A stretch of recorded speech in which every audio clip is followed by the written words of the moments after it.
Brother, welcome. I am so grateful to have you here. For the very start of this YouTube channel, I really want to emphasize the importance of brotherhood. So this video is strictly about the values of what brother represents and essentially what you're going to be committing yourself to if this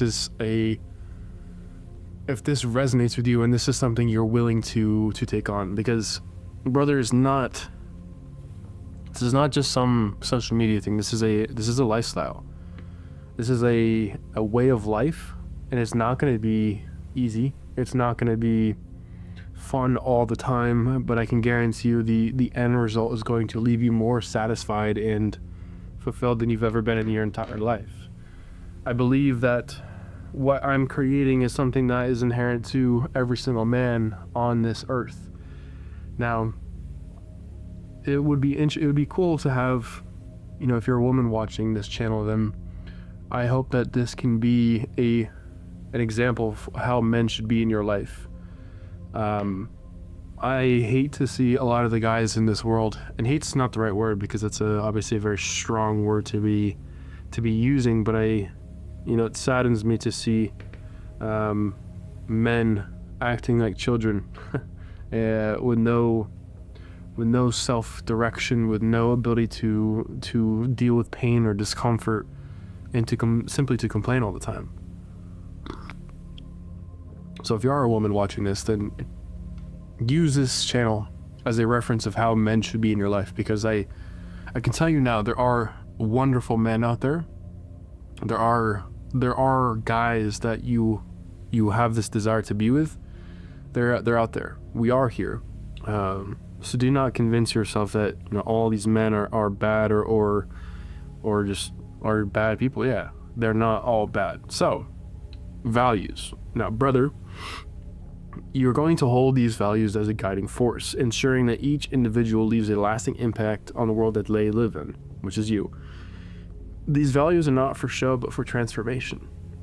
Now, by being a member of the brother community, you make a vow to uphold yourself to these values, all in the pursuit of improving humanity as we know it. So each of these values that's part of the lifestyle. And the main emphasis of brother is to improve humanity. And that can be done in a much more simple way than you expect, or you may think. You don't have to create billion-dollar softwares. You don't have to create a new car or a new system of thinking. You can simply just be of service to your community, and that in of itself is exactly what brother represents. So the first value is going to be God. Now, one thing that I've been researching and coming to understand is the Aramaic language, and this is, brother, since my background is of Christianity, that's the origins of how I came to know God, and that's how I'm going to use brother in relation to God. But that doesn't necessarily mean that we're going to use Christianity as a guiding stone. In a lot of the videos I will be referencing the Bible and breaking the Bible down in a psychological drama to help you understand the stories in a metaphysical manner. Now, God in Aramaic is Allah, meaning the divine, the sacred, the source. Allah comes with a relation, one who flows with life, not allegiance to a man per se. When Jesus said I and God, or Allah, are one, it would have meant I am transparent to the source. God's life flows in me and through me. Now you are bound to this source, whether you know it or not, and it is your duty to come in communion with it. Why? Because you have been given will. You have will to do whatever it is that you want to do in this life. And this will can be used for any purpose you wish. Now, it is the utmost importance that this will be used for greater good of humanity. If Allah is in each of us, then any act of violence against someone you perceive as outside of yourself is simply an act against yourself. As a brother, we are vessels to allow this loving nature of Allah to flow through us into the hearts around us.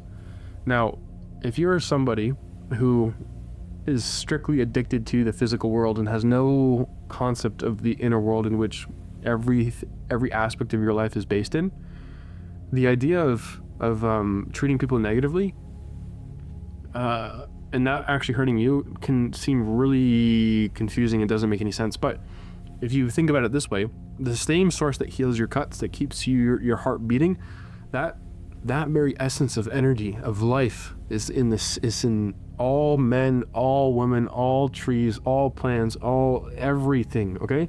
Everything. And if you can think about this, and if you think about it this way too, if you strip away your identity, your name, your past, your memories, what is that? There's just pure unconditional awareness, and that is the most pure form of God.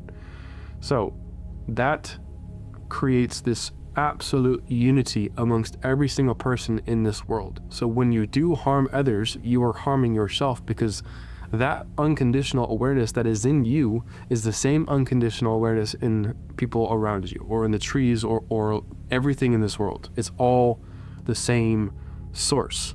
Now, the way you come to know God deeper and more intimately can be met through various different practices, and that's up to you to figure out what practice works for you. I will say, meditation has been a practice used for thousands of years that's been working, and it will continue to work for thousands of years, because there is a scientific backing to why meditation works. And as I create videos on this channel, one of the videos that I will be creating is the idea of God being found in darkness only. So meditation is such a powerful thing because it forces you to shut your eyes, to turn your physical senses off, and to connect with this inner kingdom. And in scripture, it talks about this too, that when you pray, go into the closet and close the door behind you. The closet is simply just a reference to your mind.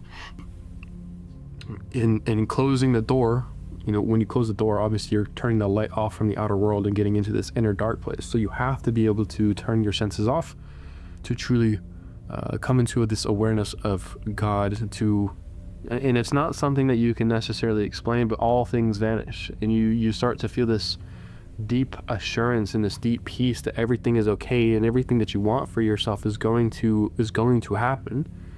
And it's not that you're gonna be able to predict everything in your life and create every little aspect of your life, but you damn sure will know the theme that's going to be unfolding in your life. Absolutely. God wants us to understand this. God wants us to be able to know what our lives are going to be like. Otherwise, as Nero knowledge says, spirituality without the ability to control your reality is vanity. What is the point of this world if not to be able to experience it in the ways that we want? It makes no sense for us to be these little victims who are seen as grasshoppers who have no control over their external world. That it seems that's such a diabolical way of thinking about your life. I refuse this. And as part of the first value of brother is coming to understand that God and you are intimately connected as one, and that I will never say ever that I am the big G, or that you are the big G, that you are the source of all existence. No, that is absolute insanity. But you damn sure are as God. You are with God. You are part of that same unity, and you are a shepherd of this energy. You are a shepherd of God itself, to be a good person in this world, to be able to do good things and to make humanity better. So value number one, you value God. You value relationship with God. You value coming to understand who and what God is, and really this is really coming to understand who you are as an individual in this life that you are having right now. Number two, spirituality, which is very similar to your connection to God, but this is in line with God, but specifically relates to your pursuit of happiness. This is the Christ, and Christ is in Greek is the Anointed One, who becomes the master of self-image, regardless of what the worldly senses say otherwise. Now, as a brother, we lead by example. That is one of the main statements of the brand, is you must lead by example, because if you do not lead by example, then you are not worth leading. Yeah, you're not worth leading. So the other, and then, and, it's a bit taboo with the idea of manifestation and whatnot, but again, as we go through the scripture and whatnot, the Bible tells us so many times in different iterations that when you believe that you have already received it. So that goes perfectly in harmony with what the idea of manifestation is. When you're manifesting something, you have to create this mental image that you've already received it. Now, something happened to me yesterday. I own a painting company with my brothers. I worked for this one client years and years and years ago. And this is one of the very first jobs that I did by myself as a business owner. And it was such a profound moment for me because I went to this house when I was younger. They had a TV in the ground that was just like, it was fucking huge, and it was just seems like such royalty to me. So being able to go into this house to paint a 2 rooms for new owners, not the same owners, was like a kind of like a dream come true in ways where I'm actually being able to serve someone of that status. And eventually, I did the job, they loved it, and then years went by, but every single time I drove by that house, the exterior always was like dirty and it did not look good. And I kept telling myself over and over and over, and I kept seeing myself being asked to paint the house because it's like such a quintessential Vermont home where you have this white house and then you have this big red barn next to it. Like, you can't get any more picture perfect than a Vermont barn, like a homestead of sorts. Like, it's literally, you got the picket fence that's not white, but just rustic. You have these huge fields, you have a little pond. It's just the perfect image of Vermont of what people want to have their home look like. So I kept telling myself, or in talking to God, I'm going to paint that house. I'm going to paint that house. I'm going to paint that house. And then yesterday, after 4 years, the client texted me saying, I want you to come by and I want you to paint the house. So part of the idea of manifestation, like I'm saying, is you see yourself already doing the things that you want for yourself. And this, for me, might not seem significant to you. You might say, oh, who cares? It's just another house. But it's the importance that I put on this house. This vision that I've had for such a long point or a long period of time has now come to fruition. So for me now, that was a huge moment yesterday for me, because I realized too that this is a continuous thing that I realize is like, yes, I really do have this capacity to create my life in the ways that I want to. And you can get further and further into it, where you have specific things that you want to happen. They can happen as long as you are willing to meet God at the same level that God meets you. So the etymology of manifestation can be found in the Aramaic word melta. I believe that's how you pronounce it, but I could be wrong. Now, melta means word, expression, creative utterance, and then how spirit manifests into form. There's physics now that, the way in which photons, which are just light, are collapsed into particles is based off of observation. It puts a new metaphorical light on how you, as an individual, get to look at your world, and you get to collapse light into particle form, in which you get to experience life in the ways that you want. It's such a profound realization when you start to understand the science behind this too, and then kind of taking the metaphysical aspect too, and you mix it together. You get so much confidence. So you are here to teach those who are lost but eager to learn, those who desire to create for something more. As a brother, your spirituality is an ever-evolving process of discovering new things you wish to experience in physical form. As a brother, you must help people create their lives in the ways that they want to. This is not you holding their hands. This is simply you trying to educate them on the matter of manifestation, and that's going to be something that you will learn inside the community as that comes into fruition. But you yourself, as leading by example, have to carry the capacity to do this, and that comes with a lot of spiritual maturity. And this is why spirituality is the second value as a member of this community. You must be spiritually mature to the point where you can help other people create the lives that they want to create. Number 3 is masculinity. Happiness is not a life of comfort and ease, even though everything in our society makes it seem like that. It is a life of challenges, obstacles, sadness, and struggle. As a brother, happiness comes from rising above the lows to create a life where you are proud of what you've accomplished, built, and persevered through. So many things in my life, the happiest moments in my life come from pain, come from struggle. And I struggled with this for a long period of time because I got fed the bullshit lie from this law of attraction BS new agey garbage that you can simply just be happy by thinking you're happy. But look at the life around you. Look at nature, man. Nature is fucking ruthless. It is ruthless. It's part of the world that we live in. It doesn't mean that it's flawed. It doesn't mean that it's broken. That's the way in which this world is. And it's actually so beautiful when you start to respect the way it's been set up, because then you start to have this admiration for yourself, because you know you can push through the pain, the trials, the struggles, and outside or past that, you are a fucking diamond. It's such a wonderful thing to experience, and I love the fucking pain, man. I can't get enough of it. I set my life up to have more pain because I know if I can handle more pain, then there is no competition in my life. I also don't live on that level of competition per se, but I do think it's obviously healthy to have that 3D perspective of competition, but I digress. Now, being a man requires grit, pain, and solitude, but rooted in happiness. You know, you have this admiration for yourself, like I'm saying, and you love it. You listen to David Goggins, and I don't agree with everything he says, but I do agree in the fact that, you know, life has challenges, and the more you wish for rain, the more you wish for mud, the more you wish for the awful obstacles, the easier it is. And it's actually more fun because it's nice to run, you know, on a sunny day. It's perfect weather, but then what happens when it's miserable out?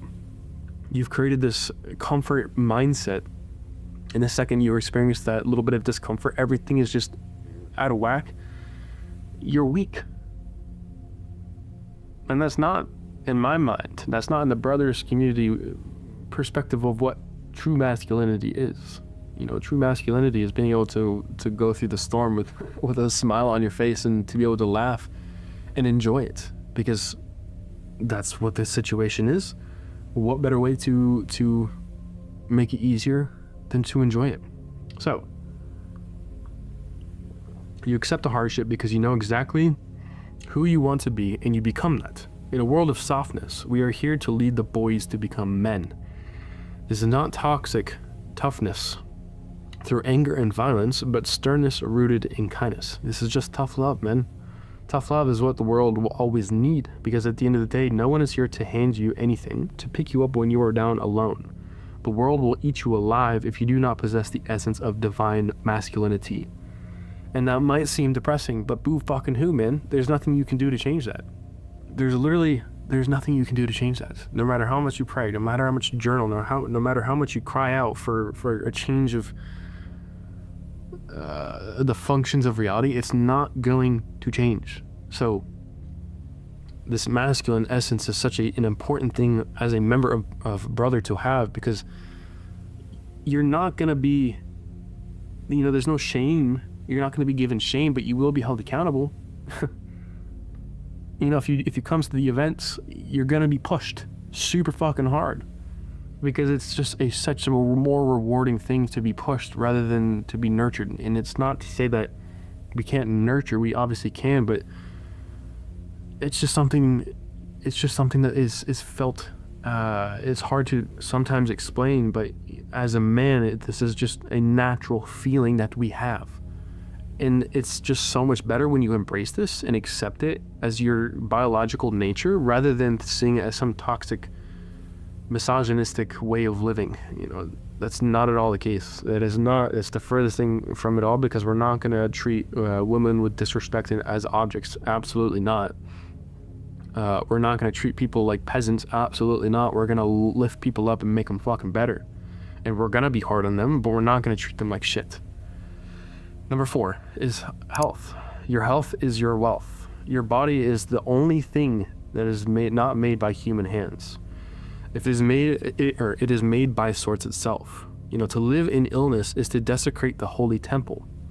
As a brother, you must commit yourself to keeping your temple strong, clean, and beautiful so that you may operate at your highest capacity. Physical fitness and a clean diet are non-negotiables. I'm going to say that again. Physical fitness and a clean diet are non-negotiable. These two disciplines will keep you youthful for as long as possible, and by doing so, you will set an example for those around you. Lead by example. I know you listen to men on YouTube, podcasts, whatever. I would argue that the most of those guys that you listen to, including myself, will always say that if you are jacked, you have more respect. Because people will see you and understand that you are disciplined enough to go to the gym to destroy your body to make yourself look good. And not just go to the gym, but you also can avoid, you can't really avoid temptation, but you can beat the temptation to eat Twinkies and to go get fast food and yada, yada, yada. Like, people respect you more for being in shape. I sure as hell do. I look at my friends who's fucking huge and he's fucking jacked. And I admire him and I respect him because he's in the gym relentlessly building his body. He's studying. He knows more about the body than anybody I know. And it's not that you have to know everything about the body from a scientific lens. That's not what I'm saying. I'm saying specifically to him, just as an example, I respect his hustle for knowledge around the body. You don't have to be that. You don't have to go that far. Part of the reason why he's like that is because that's his industry. He's a fitness coach, so of course he's gonna have to understand and know about it. But the point is that he's there every single day putting the work in. He's eating right. He's training every day. So you, as a representation of God, as a representation of this divine essence of a masculine man, you have to be in shape. Part of this, and that doesn't mean if you are overweight right now and you want to get in shape and you want to be part of this community, you're so welcome, man. But you cannot join and expect to continue to eat Twinkies and whatever you're eating to keep yourself fat and chubby and respectfully not very good looking. And I only say that because your potential is so unknown right now, and underneath all of that weight, you are going to be such a handsome man. You're gonna be such a good-looking guy, bro, but you have to lose the weight, and part of it is respecting this temple. You have to respect the temple that you've been given because this is a gift to have. Every single day I wake up with such admiration to God because I cannot fathom this existence. It's such a massive trip to me, and I feel at the end of the day, I have this body. I have to take care of it, okay? And by no means do you need to look like a Greek god.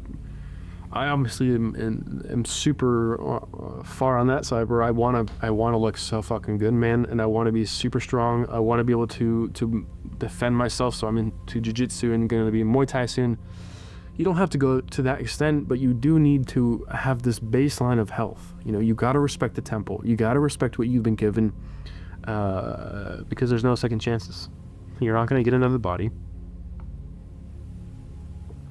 We can talk about reincarnation in another time, but point is to keep this temple clean, organized, healthy, structured, strong, and to lead by example, so other people in your life who are not in the best shape can look at you and say, damn, I want to be more like that.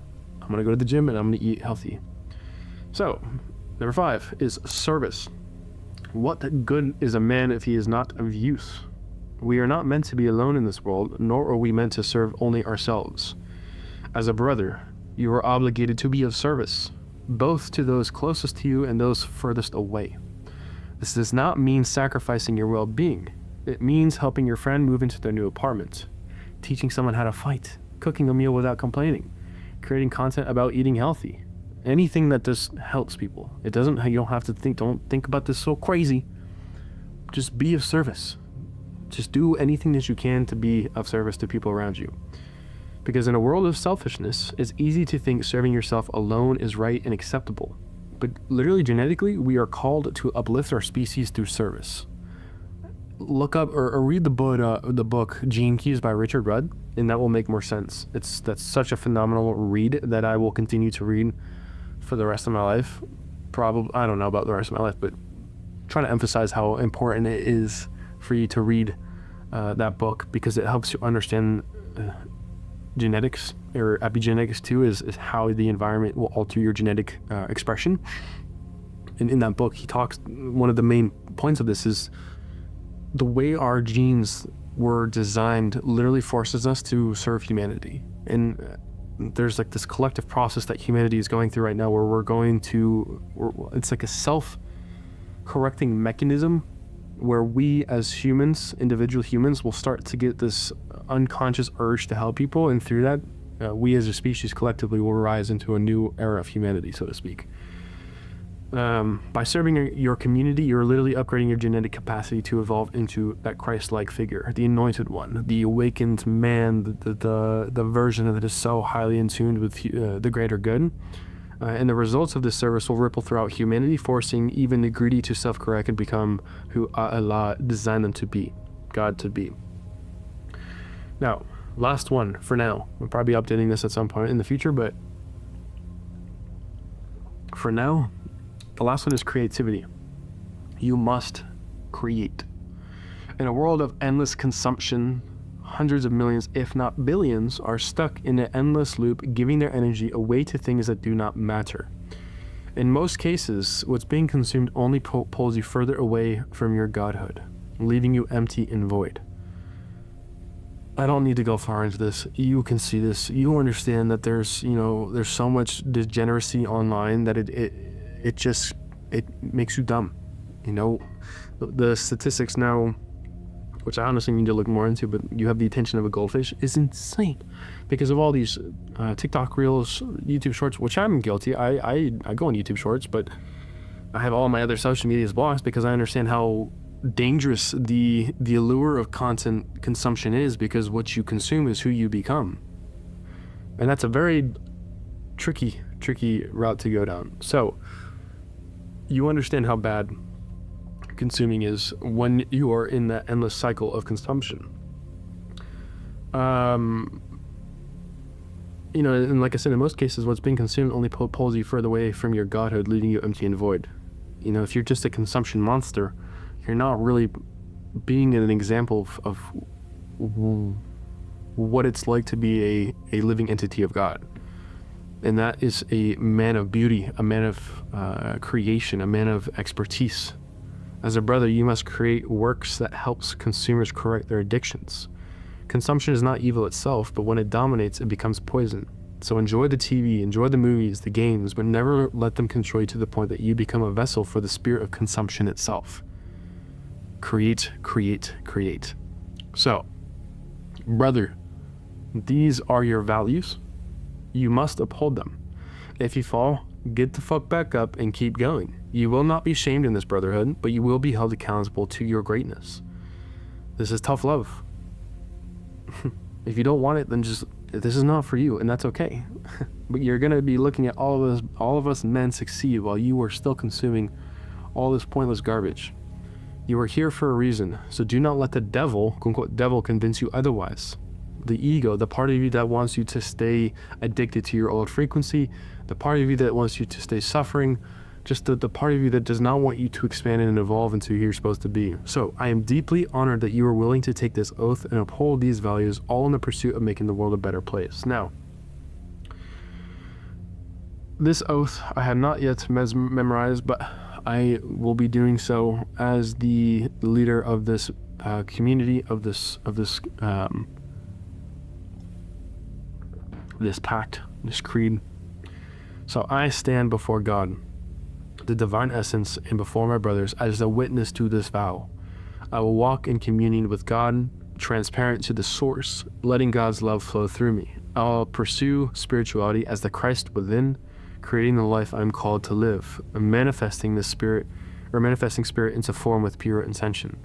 I'll embrace masculinity as divine strength, rising through struggle, enduring with grit, leading with stern kindness and unwavering courage. I will honor my health as my holy temple, keeping my body clean, strong, and ready, a vessel worthy of the source that breathes within me. I will live as a man of service, uplifting those near and far, knowing that to serve humanity is to serve myself. I will create endlessly, shaping works that awaken others, refusing to be enslaved by the spirit of consumption. If I stumble, I will rise again. If I am tested, I will endure. If I am tempted to turn away, I will remember this oath. I am a brother. I am a vessel of God. I am committed to embodying these values for the betterment of myself, my brothers, and all of humanity. Now, if you are ready to be part of a brotherhood like this, then you must commit yourself to this vow as well. This community is not for the faint of hearted. This is a community meant for people who are serious to make this world a better place, who are eager to make an impact in this world, and you will be held accountable to this oath. I can guarantee you this. This is not going to be an easy thing at first, or if you are someone who's genuinely in alignment with this already and this resonates with you, this is going to be your home. This is going to be the perfect place for you because you're going to fit right in. And this is partially out of selfish pursuits to find better men in my life, because I'm so sick of men who are soft and selfish, and they don't have this intent to make the world a better place, and they don't have a desire to improve themselves, to be a symbol of hope, a symbol of strength, a symbol of love and kindness. So I hope to find people or men that I'm looking for. So we as a community can actually put resources together to start building things and having projects to make this world a better place. Like, the vision for this is to, like, imagine what we can do if we can collectively put funds together to start, like, half my family comes from Africa. They come from orphanages. So imagine being able to put funds together to just change the entire way orphanages are run. And this is not a new idea. This happens all the time, but I want to be part of something like this, and I know you probably want to be part of something like that too. But imagine giving them proper education, clean water. And it's not that they don't have clean water, but in obviously many cases, in my siblings' case, that was the case. They didn't have clean water. They didn't have a lot of food. The people running the orphanages were abusing them. Like, imagine being able to create a situation where these kids can actually have a proper youth, not having to worry about being sexually abused, or not having to be malnourished, or not having to be worried about the water that they drink. Like, that's just one idea of what I want to do with this brotherhood, and I want you to be part of that. And furthermore, like, who knows what we can do with creating different like research institutions or something to help people understand more about the mind, specifically in relations to metaphysics, or just creating retreats for us to come together to do things that men do together that the girls don't need to know about. Just us men coming together and growing and evolving and becoming better and becoming stronger and becoming more tough. This is going to be the perfect place for you. So I encourage you to take this oath with me, to join this community, to be part of this community, and to continue to work on yourself every single day to become a better man. So I look forward to connecting with you in the comments. I look forward to connecting with you on social media. Do not be a stranger. Make yourself known. This is just the beginning, and I cannot wait to see where this takes us all. So I hope you have a lovely rest of your morning, afternoon, wherever it is. Just have an amazing rest of your day. I'll catch you later, brother.